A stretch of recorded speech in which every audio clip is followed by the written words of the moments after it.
Okay, so let's dive right in. We're going to trace how one single economic report can basically set off a global chain reaction, sending these massive ripples from Washington, D.C., all the way across financial markets and political arenas around the world. So what happens when you get a crucial economic number that crashes right into a political firestorm?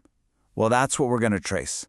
We're going to follow that ripple effect, starting with just one shocking data point out of the U.S. that pretty much ignited a crisis, and then see how its aftershocks were felt from Europe all the way to Asia. All right, so it all kicked off with the latest U.S. jobs report.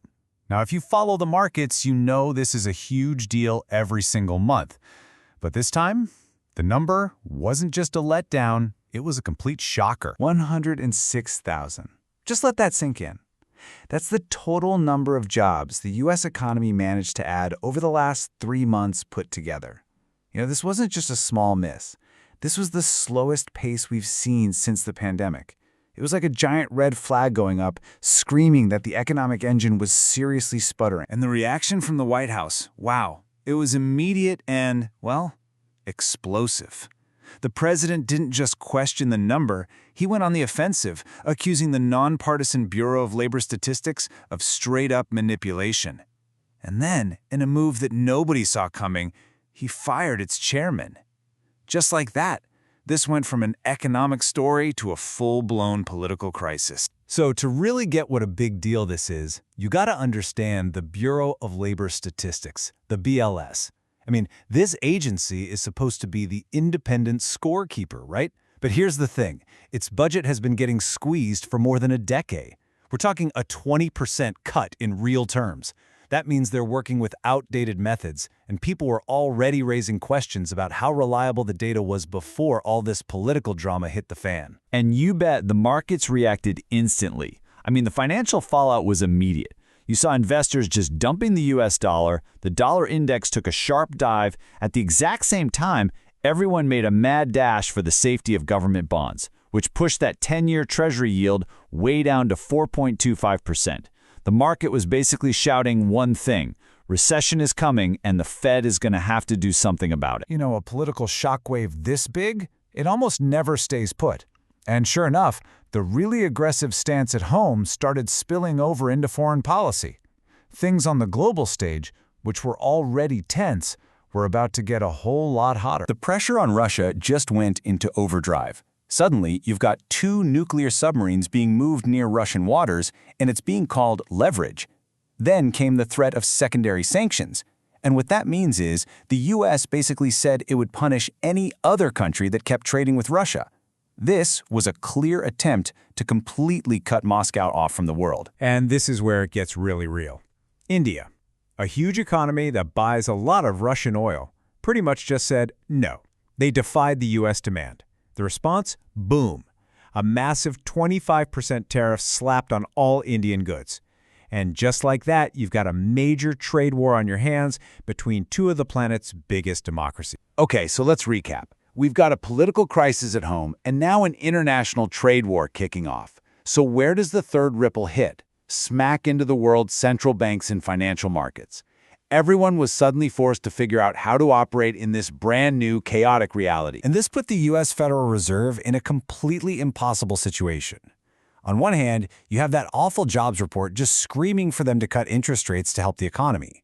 But on the other hand, these new tariffs, they threaten to make everything more expensive and spark inflation. So what do? Do you fight the slowdown or do you fight inflation? Talk about being caught between a rock and a hard place. Well, the market didn't hesitate. It placed its bet and it placed it fast. The probability of the Fed cutting rates in September shot up to 70%. That happened almost overnight. Traders were absolutely convinced that the fear of a recession was going to win out over the fear of inflation. Meanwhile, over in Europe, leaders were watching all of this go down, and they decided to take a very different approach. They basically accepted a trade deal with the U.S.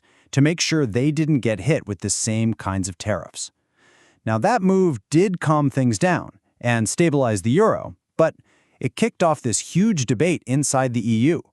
Did they just trade their own economic sovereignty for a little bit of short-term peace and quiet? So with all this political mess, trade fights, and central bank drama, investors were scrambling.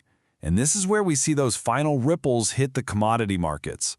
Traders were desperately looking for somewhere safe to park their money while trying to guess what was coming next in this super uncertain future. $3,355. That's what it cost to buy 1 single ounce of gold. Think about that. As all the confidence in the dollar and, frankly, political stability just vanished, investors poured their cash into the oldest safe haven in the book, and the price just went through the roof. The oil market, though, was a whole different story. It was just pure chaos, being pulled in two completely opposite directions. You had OPEC and its allies agreeing to pump more oil, which, should push prices down. But at the very same time, you've got this massive threat of sanctions that could take millions of barrels of Russian oil right off the market. That could cause a huge price spike. The market was totally and utterly torn. So we followed these ripples all the way from a single data point to a global standoff. So what's the bottom line here? After all this, what's the key takeaway for anyone trying to make sense of the markets? Okay, we can really boil it all down to these 4 things. 1. U.S. uncertainty.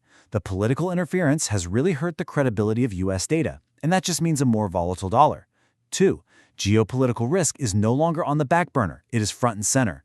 That U.S.-Russia standoff is a huge threat to supply chains everywhere. 3. Central banks are splitting up. The U.S. Fed looks like it's going to cut rates while Europe holds steady. That's probably going to push the euro higher. And 4. It's chaos in commodities.